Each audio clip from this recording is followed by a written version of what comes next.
Hello my dear friends, how are you my dear friends. मैं सुधीर सचदेव और दोस्तों आपके सामने आज फिर से लेकर आया हूं केस स्टडीज का ये डिस्कशन। मेरे दोस्तों आज फिर से हम कॉन्ट्रैक्ट एक्ट की कुछ और केस स्टडीज का डिस्कशन करेंगे, लेकिन उससे पहले आने वाले संडे माय डियर फ्रेंड्स हमारे सामने ये 12 दिसंबर का दिन और मेरे दोस्तों शानदार मौका हमारे सीए फाउंडेशन वाले स्टूडेंट्स के लिए। दोपहर 12 बजे 40 क्वेश्चन के साथ हम हाजिर होंगे। 60 मिनट्स का ये एक टेस्ट होने वाला है। सीए फाउंडेशन कॉम्बैट इसका नाम है। और मेरे दोस्तों आपकी सीए फाउंडेशन एग्जाम की प्रिपरेशन के लिए बेहद जरूरी और इसके बहुत सारे बेनिफिट आपको बता देता हूं। नया रिसेंट सिलेबस उसके ऊपर बेस्ड होते हैं और शानदार एजुकेटर्स हमारे इसको क्रिएट करते हैं। डिटेल्ड वीडियो सॉल्यूशन आपको मिलेगा और real time all India rank भी आपको इससे पता लगेगी। अपनी प्रैक्टिस कीजिए, अपनी प्रिपरेशन को एनहांस कीजिए विद दिस अनअकैडमी कॉम्बैट। ये लाइव टेस्ट होता है, अब एंड्रॉयड के साथ साथ वेब पर भी अवेलेबल है, इस बात को ध्यान रखिएगा। पहले केवल और केवल एंड्रॉयड पर अवेलेबल हुआ करता था और हमने स्कॉलरशिप का जो पूल बनाया हुआ है वो मेरे दोस्तों ये 1 करोड़ रुपए का है।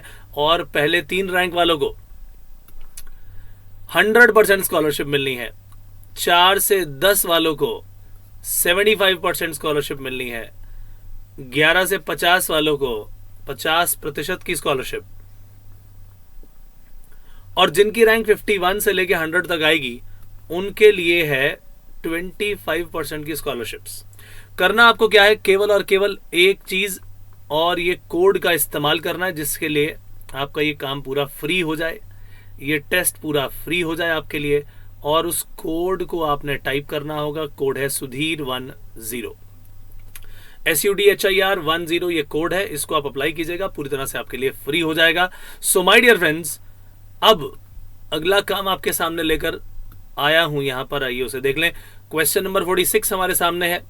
M offer to sell is land to N for ₹2,80,000।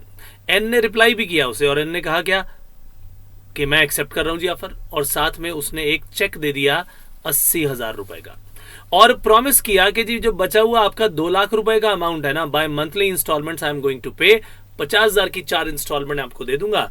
अब बताइए क्या ऐसा चेक भेज देने के बाद मिस्टर एन इस कॉन्ट्रैक्ट को एनफोर्स कर सकते हैं? क्या वो ये मिस्टर एम को कह सकते हैं नहीं जी नहीं, अब तो आपको ये लैंड मुझे बेचना ही पड़ेगा। देखो जी देखो, मैंने तो आपकी बात मान भी ली थी। अरे मेरे भाई, मान तो ली बात 2,80,000 रुपए में, लेकिन पेमेंट आपने इतने सारे टुकड़ों में कर दी। क्या इसके बारे में कोई बातचीत हुई थी? तो जब आपने यहां पर ये रिप्लाई किया कि हाँ मैं इसे खरीदना चाहता हूं और 80,000 रुपए का ही चेक लगाया और 2 लाख रुपए अपने मन से ही आपने इंस्टॉलमेंट बना ली, तो ये समझ लीजिए कि आप यहां पर एक काउंटर ऑफर दे रहे हैं।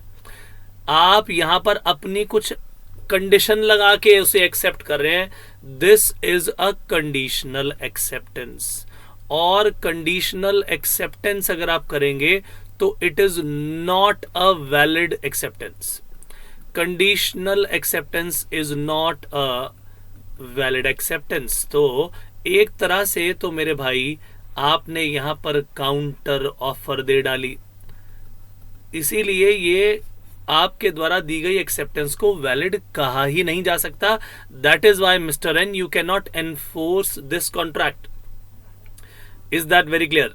उसके बाद क्वेश्चन नंबर 47 हमारे सामने हाजिर है। आइए इसे देख लें। A offers to sell his house to B for ₹1 lakh और B ने रिप्लाई किया that I can pay ₹80,000 for it। अब यहां पर हुआ क्या? पहले तो उसने बोल दिया 80,000 दूंगा इसके।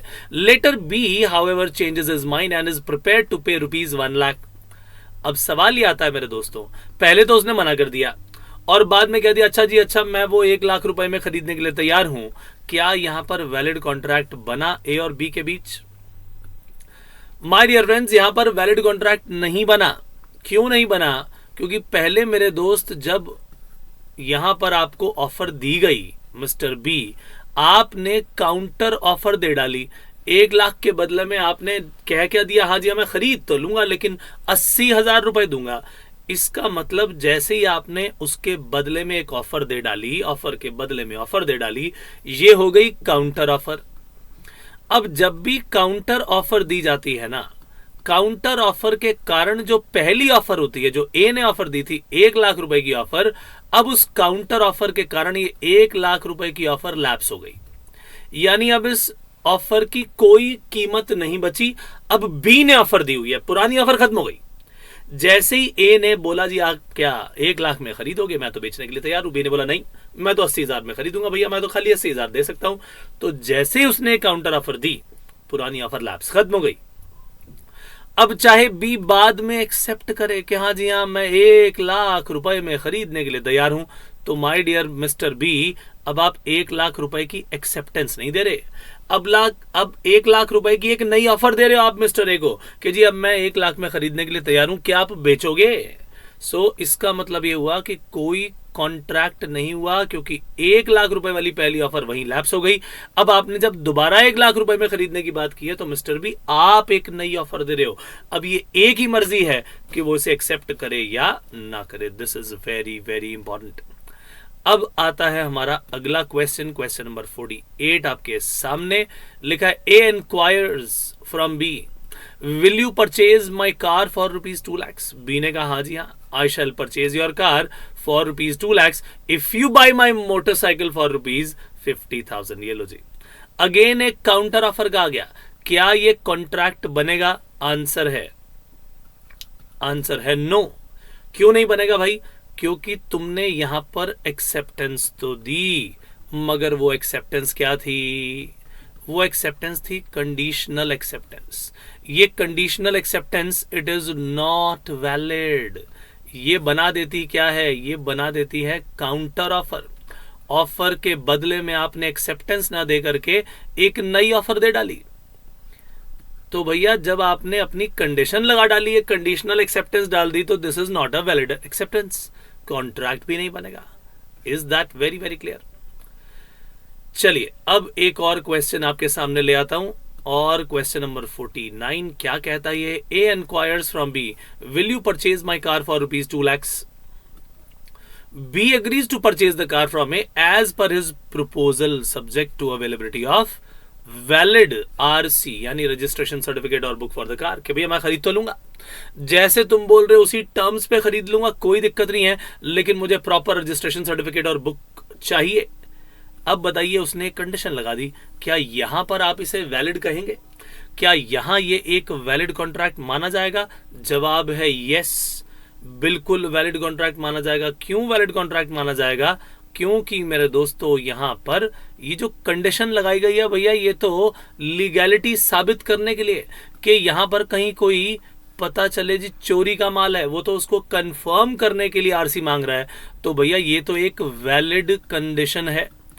ये तो जब आप सेल करोगे तो ये कंडीशन आपको बिना बताए आपको पूरी करनी है। अगर ए ने कहा कि भाई क्या तुम मेरी कार खरीदोगे, तो जाहिर सी बात है कि वो एक लीगल चीज को कर रहा है। कार अगर लीगल है, हर चीज लीगल है, तो उसका रजिस्ट्रेशन सर्टिफिकेट, उसके प्रॉपर पेपर भी होने चाहिए, तो इसे कहने की जरूरत नहीं पड़ती। और यहां पर जो उसकी एक्सेप्टेंस है, ये पूरी तरह से वैलिड एक्सेप्टेंस भी मानी जाएगी और ये एक वैलिड कॉन्ट्रैक्ट भी बनेगा। This is a very very important question. बच्चे कई बार इसमें घूम जाते हैं, सो आप इसके अंदर कोई गलती नहीं करेंगे। माय डियर फ्रेंड्स, आज का सेशन यही करता हूं समाप्त। नया फिर से कुछ लेकर हाजिर होऊंगा नेक्स्ट सेशन में। तब तक के लिए bye bye, take care and God bless. Thank you so